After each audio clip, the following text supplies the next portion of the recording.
Hey, what's up, everybody? This is Charles the Band. I want to welcome you guys to another episode of the Dreamers Pro Show, where we cover everything from sports, hot topics, classic debates, entertainment. We give you guys a fresh perspective on things and how we see them. And today we have an excellent show for you guys here. But before we get into it, please make sure you like the video and sub to the channel. So this is just me going to be giving you guys my thoughts, right, of what I think should happen, what I think could happen. We are at the point where now we need to start evaluating JJ Redick. I said, and I started saying about 2 or 3 weeks ago, that JJ Redick needs to be fired. I said that. Why did I say JJ needs to be fired? For a few reasons. Number one, for his inability to corral Luka Doncic and get him to stop whining and complaining and get his head in the game and stop setting a bad example for his teammates with the lack of mental toughness where you always whine about every single call. And two, getting him to show some level of effort on the defensive end of the floor. That to me shows that you're not, as a coach, you're not getting through to your players. We already saw the video of Luka Doncic and JJ Redick, the spat that they had on the court. People did shows about it, whatever. Y'all saw it, right? And I'll say this so I don't forget this thought. And I'll get back to the second reason why I think he needs to get fired. That what you saw there and how Luka was like, man, F this guy. What you're witnessing is Luka essentially saying, signaling to the franchise, this is not my guy. This is not who I asked for to be my coach. You guys brought me here. I never endorsed this guy. You guys hired him for the other guy. I'm your star player. He's signaling to the franchise, this ain't the man for me. This is not the coach for me. That's a clear signal to management that come get your man. I didn't ask you for this coach. That's what it's saying. JJ is a LeBron hire, former Laker management hire. That's not Luka's preferred coach.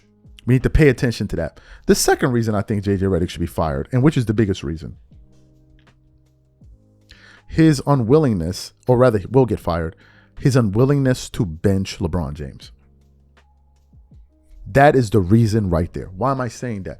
We already have the data that shows us the best lineups for this team. As I told you, before LeBron returned, they had a 108 defensive rating. Now they're at what, about 118, right? Matter of fact, let me check. If I look at the Lakers, what is it? Their defensive ratings. So they ranked 21st in the NBA. The defensive rating is 117, basically. Bottom 10 of the team, bottom third of the teams in the NBA. They're not any good, right? And it's clear that the Luka Reeves LeBron combination does not work. It doesn't work. Number three, you as a coach, another reason why you should get fired.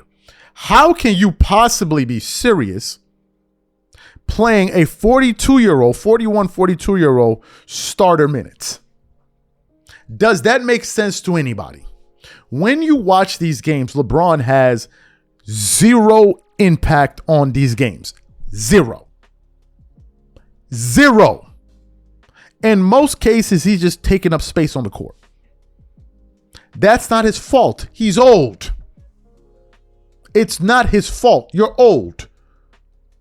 And knowing that he's old and you're not going to be able to get maximum effort out of an old guy, reduce his minutes. Bring him off the bench, play him in spurts. But you're willing to do that because of the optics of it. JJ Redick benched LeBron James. So you would rather run away from the optics of making the right decision, than making the right decision. To me, that's a fireable offense. It is, because we know this triple combination that they have here doesn't work. We know that. So if you're not doing that, what are you doing as a coach? Beyond trying to sound like Socrates at every post-game conference interview. Beyond that. So I submit to you, I think JJ Redick is going to get fired this summer. I think he will get fired this summer. And I'm going to go out on a limb and say this. The Lakers are not going to the Western Conference Finals, which means what? It would mean in JJ Redick's 3 years, or is it 2 or 3 years as a Lakers coach? I don't remember. I didn't think two. Yeah, time as a Lakers coach. I think it's his second year. He would have not been able to do what Darvin Ham did in year 1. Those people that were saying fire Ham to get JJ Redick, how is JJ any better than Darvin Ham? The results certainly don't state that. Darvin Ham's last year as a Lakers head coach, they went out in the first round. JJ Redick's first year as a Lakers head coach, they went out in the first round. The first round. Ham's first year, they went to the Western Conference Finals. Was he not there coaching? I mean, you tell me. You fired Frank Vogel. He won a championship for you. So to me, look, they need to get rid of this guy. I'm telling you, he's not Luka's guy. He's not. That whole thing of Socrates, people don't want to hear that anymore. We don't care for you to turn into freaking Nostradamus when you talk. We don't care. All we care about are the results. I don't care how colorful your language is or thoughtful or esoteric it is. I don't care. What are the results? You could go into well, man, we're going about 3 wins. Well, that's how we got. I don't care how you could talk like a damn farmer on some kind of Bama or something. I don't care. But if you're giving me the results, that's what matters. And what I see is a lot of immaturity, a lot of arrogance, but no results to back them up. Folks, if we look at the Western Conference standings right now, the Lakers are the number 6 seed in the West. The number 6th seed in the Western Conference. That's what the Lakers are right now. Right? And they're almost in the play-in tournament. Almost in the play-in tournament. With JJ Redick here. Because he's unwilling to do the right thing.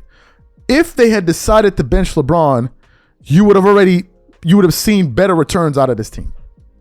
Because now you'd have been able to unlock Austin Reeves, who's a great compliment to Luka Doncic, and really see what this team got. You're willing to do that.